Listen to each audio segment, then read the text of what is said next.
il faut savoir que c'est pas parce que mon père est diabétique et ma mère est diabétique que je serai diabétique. Parce qu'il y a la génétique, bien sûr, qui va jouer à peu près 25%, mais ce qui va vraiment compter, c'est l'épigénétique, c'est le mode de vie du patient. Et c'est là que je voudrais venir à la transformation. Comment vous pouvez transformer professionnel de santé, votre patient, votre client.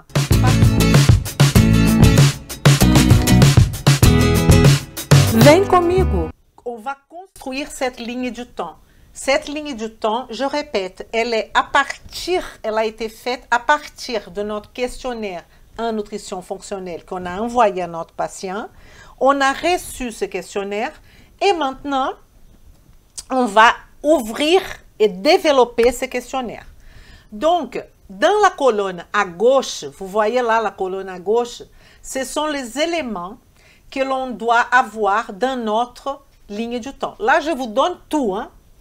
Données personnelles, antécédents familiaux, antécédents personnels, signes et symptômes actuels, extrêmement importants, que je vous ai montré, qu'on a déjà posé à la base comme question dans notre QINF. Test de laboratoire, activité physique et mouvement, anthropométrie. Je vais vous expliquer étape par étape. Donc, si on parle du côté droite, vous allez voir qu'il y a axe de l'action principale. Dans données personnelles, qu'est-ce qu'il faut demander et pourquoi et qu'est-ce que c'est le plus important et pourquoi on demande ça. Donc là, je ne sais plus comment vous donner plus que ça. On est d'accord? Donc, les données personnelles.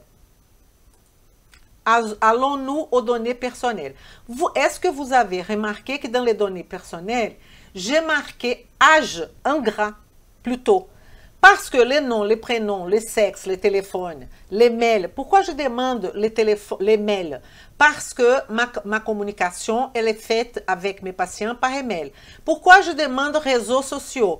Parce que pour faire la maintenance de la motivation avec mes patients, j'ai un groupe dans Telegram qui s'appelle la roue de la transformation pour les patients, où je vais mettre des informations du groupe de mon patient. J'ai 4 groupes. Par exemple, le dernier groupe, il y a 80 personnes dedans, où je communique avec le patient, avec 2 groupes différents. D'accord? Et que vous pouvez faire aussi la même chose. L'âge du patient, là, c'est très important parce que les comportements de système biologique sont différents, évidemment. On va dire, si je parle, par exemple, d'un bébé, un bébé, il a un modèle alimentaire complètement spécifique pour les bébés. Allaitement, mastication, il y a des bébés qui n'ont pas de dents. Il y a des bébés qui ont déjà des dents. Besoin de l'éducation nutritionnelle pour l'enfant.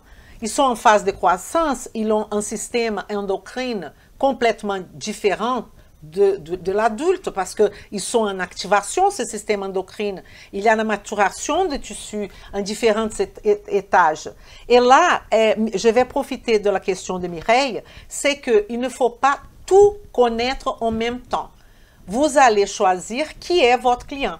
Parce que si c'est un bébé, vous allez vous préoccuper plutôt avec la biochimie du bébé. Si c'est une femme, plutôt avec la biochimie de la femme, pour commencer. Parce que si vous prenez sur Internet ou si vous achetez des formations qu'il y a bébé, enfant, adolescent, vous allez vous perdre. En nutrition fonctionnelle, il y a une spécificité non seulement par rapport aux âges, mais par rapport à la personne elle-même. Donc, c'est vraiment un travail merveilleux. Vous allez voir. Alors, s'il est adolescent, vous savez tous qu'il y a les pics de la poussée, de la puberté. Donc là, il y a un coût pour ce adolescent. Il y a un coût endocrinien. Par exemple, vous savez que le garçon, ils ont, pas tous, mais ils vont avoir beaucoup plus d'acné.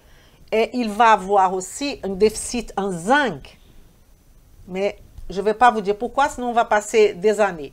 Mais vous savez que les garçons produisent leurs gamètes, les filles ont déjà commencé leur cycle menstruel, donc tout va changer. Et quand les filles vont avoir leur cycle menstruel, on va se préoccuper beaucoup plus avec la ferritine, n'est-ce pas? Et on va préoccuper aussi avec la sédentarité de ces filles. Est-ce qu'elles sont actives? Est-ce qu'elles ne sont pas actives? Et tout ça va jouer. Et si on a plus de 60 ans, par exemple, alors là, ça va changer complètement. On a une réduction significative de l'expression protéique du corps. Même si c'est un homme ou c'est une femme. Et si c'est une femme, il y a toute l'histoire de la préménopause, de la ménopause. Donc, vous comprenez bien que l'âge, elle est déterminante. Et pourquoi je dis ça? C'est pas de demander l'âge du patient et dire, ah bon, d'accord, il a 60 ans. Est-ce que vous êtes capable de raisonner en train de poser des bonnes questions à votre client ou à votre patient? Parce que si vous ne connaissez pas cet âge-là, en termes biochimiques, en termes individualisés, vous n'allez pas résoudre le problème de votre patient ou de votre client. En termes d'antécédents familiaux, il y a évidemment la question génétique. On ne va pas se mentir. Il y a effectivement des questions qu'on doit se poser avec les plus proches de ce patient. Vous n'allez pas demander toute l'arbre généalogique de votre patient ou de votre client, mais au moins demander grand-père, grand-mère, grands-parents, père et mère et tout ce qui est siblings, frères et sœurs. Voilà, ça c'est déjà super en termes de corrélation génétique. Les flux héréditaires, il faut savoir que c'est pas parce que mon père est diabétique et ma mère est diabétique que je serai diabétique. Parce qu'il y a la génétique, bien sûr, qui va jouer à peu près 25%, mais ce qui va vraiment compter, c'est l'épigénétique, c'est le mode de vie du patient. Et c'est là que je voudrais venir à la transformation. Comment vous pouvez transformer professionnel de santé, votre patient, votre client. Parce que si vous imaginez que le père est diabétique, la mère est diabétique et qu'au travers d'un accompagnement, d'un changement de mode de vie, il ne sera pas diabétique. Mais peut-être il est déjà pré-diabétique. Combien de personnes vont dans mon cabinet qui sont pré-diabétiques? Il n'y a pas de médicament. Il y a une transformation de cette personne, de son mode de vie. Mais pour cela, on n'impose pas une transformation. On accompagne, on montre, on explique, on utilise des outils de la psychologie positive, des outils de Howard Gardner, qui est de l'intelligence multiple, des outils que vous, peut-être, vous avez aussi. C'est ça qu'on fait. La nutrition fonctionnelle, c'est de donner une fonction à la nutrition, mais quand on dit nutrition, on dit tout ce qui est modifiable. Le mouvement, l'alimentation, la nutrition, l'hydratation, le psychisme, n'est-ce pas? Voir la moitié vide ou voir la moitié pleine du verre. Tout ça, c'est très beau en phrases comme ça. Mais comment mettre tout ça en pratique? C'est ça mon objectif. Comment appliquer de A à Z la nutrition fonctionnelle pour transformer de vie. Donc, on est là dans le flux héréditaire. Qu'est-ce que c'est ce fameux flux héréditaire? Vous savez quoi? Que la majorité, beaucoup vraiment, de nos clients ou de nos patients, ils ont une maladie, un problème, un trouble quelconque, un déséquilibre, pas parce que papa et maman ont ce problème-là. Je vais vous donner un exemple. Vous avez le père qui est obèse, la mère qui est en surpoids et le garçon, l'adulte, qui est aussi obèse. Et il va me dire, Elisa, dans ma famille, tout le monde est en surpoids. Et depuis que je suis petit, je suis en surpoids. Qu'est-ce que normalement vous faites? Vous dites, ah, ça c'est héréditaire. Ça peut être un flux héréditaire. Qu'est-ce que je veux dire par là? Ce que je vais dire, je vais vous donner un exemple de familles qui vont, là, en ce moment, qu'elles étaient, vont à la plage. Elles vont à la plage et vous allez voir qu'elles ont les habitudes alimentaires, le père, la mère, le grand-père et les enfants qui sont pareils. Ils mangent le matin du pain, du jus d'orange, du pain de toutes sortes. Après, ils vont à la plage, ils mangent encore. À midi, ils mangent, ils prennent une glace comme dessert. Après, entre midi et le soir, ils prennent encore un truc sucré. Le soir, ils vont manger aussi quelque chose comme frites et accompagné d'un poisson. Et là, ils pensent que ça, c'est super. Poisson frit, par exemple. Et le soir, ils vont faire un tour, là, un footing autour, là, au bord de la plage. Et ils prennent une autre glace. Ça s'appelle flux héréditaire.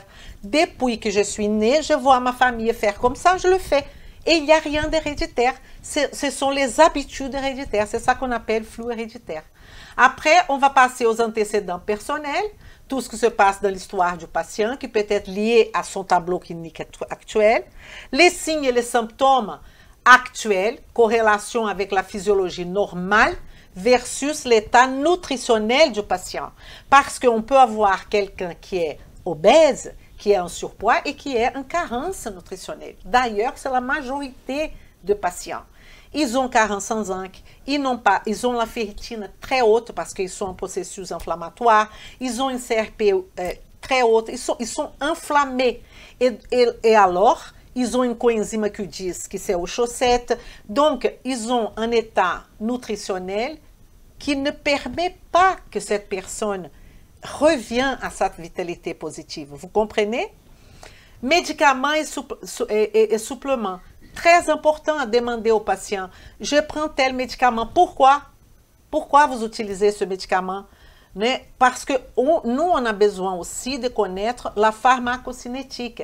Qu'est-ce que ça veut dire la pharmacocinétique? C'est tout ce que va autour de la pharmacopée, les médicaments, pour savoir, par exemple, comment les IPP, je ne peux pas prononcer le nom du médicament, sinon ma vidéo est coupée, comment elle va agir.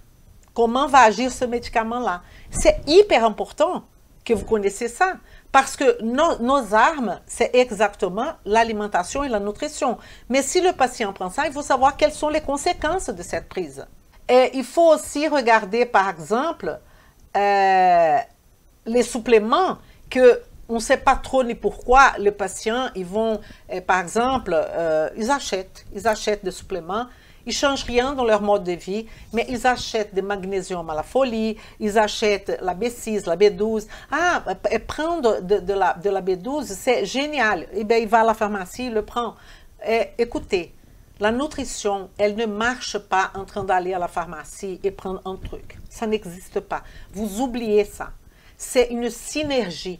C'est quelque chose qui va commencer par la alimentation.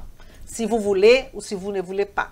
C'est pour ça que je ne suis plus attachée au laboratoire qui vend qui vend des suppléments.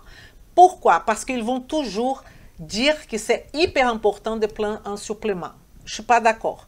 Le supplément, c'est la dernière chose. Je ne suis pas d'accord. Et la nutrition, le concept de la nutrition fonctionnelle, non plus. Et je peux, après, dans les formations, on montre tous les travaux scientifiques qui sont en train de se faire en 2020, 2021, qui montrent effectivement ça. Donc, il y a ça. Après, il y a les tests laboratoires, qu'on va voir la confirmation de la problématique de notre patient, la compréhension métabolique. Est-ce que tous les professionnels de santé sont obligés à faire des tests laboratoires? Non. Mais moins vous faites de tests laboratoires, plus vous avez de la connaissance. Parce que les tests laboratoires est une confirmation du diagnostic nutritionnel. Vous comprenez? Il faut s'entraîner sans la calculette. La calculette, c'est le test laboratoire. Arrêtez de faire de tests laboratoires. Il faut que vous soyez capable de faire un diagnostic nutritionnel sans la calculette. Activité physique et mouvement. Les gens, normalement, ils ne demandent pas. Vous faites quoi? Je marche, c'est tout? Quel est le temps? Quelle est la fréquence? Quelle est la durée? Quelle est l'intensité? Il faut que vous compreniez le comment, le pourquoi et que vous compreniez quel type d'activité physique est effectivement intéressant pour votre patient. Et c'est là qu'on va s'unir à d'autres professionnels de santé. Moi, je peux m'unir à un coach sportif, je peux indiquer, je peux recommander à mon client d'aller voir un coach sportif fonctionnel. Je peux, s'il a un problème articulaire au niveau de lombaire, je peux commander à lui un ostéopathe, un chiropracteur, un éthiopathe fonctionnel. Vous comprenez que l'objectif, c'est de devenir vraiment des professionnels fonctionnels, qu'on puisse s'échanger, qu'on puisse faire des échanges avec nos patients et pas dire le patient il est à moi, il m'appartient. Le patient ne vous appartient rien du tout, vous le savez très bien. Le patient il est là pour résoudre, que quelqu'un lui donne la solution. Et si c'est le cas et que vous n'êtes pas en mesure de donner la solution et vous envoyez ce patient à un autre et qui va donner la solution, je peux vous garantir, il ne va jamais vous oublier. Parce que c'est vous qui avez donné la solution quand même. Vem comigo!